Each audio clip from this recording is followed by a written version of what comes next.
আজকে আমি চলে গিয়েছিলাম বৈশাখী মেলায়। নানান মানুষ নানান রূপে বৈশাখের সাজে সেজেছে। আসলে বাংলা নববর্ষের প্রথম দিনে খুবই ভালো লাগছে এখানে এসে। আর বৈশাখী মেলায় যাওয়ার সময় রাস্তার পাশে কত সুন্দর একতারা দোতারায় ছোট ডোলগুলা বিক্রি করতেছিল, যেটা দেখে খুবই ভালো লাগতেছিল। এবং এই লোকটা দুইটা কালারে বিক্রি করতেছিল। একই সাথে আমি একটা ডোল নিয়ে ট্রাই করতেছি যে কেমন আওয়াজ হয়। তারপর যেতে যেতে এমন একটি জিনিসের সাথে পরিচয় হয়ে যায়, ছোটবেলায় কারেন্ট চলে গেলে এই হাত পাখার বাতাস খেতাম, সেটা মনে পড়ে গেল।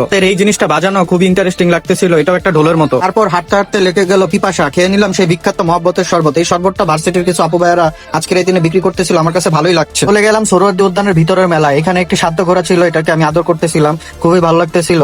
এর মধ্যে একটি পাগলা ঘোড়ার দেখা হয়ে গেল যে আমার গোতা দিতে ছিল, আমি বলতেছিলাম ভয় পাইছি। একটু পরে সন্ধ্যার দিকে চলে গেলাম বাংলা একাডেমির ভিতরে স্টোর মেলায়।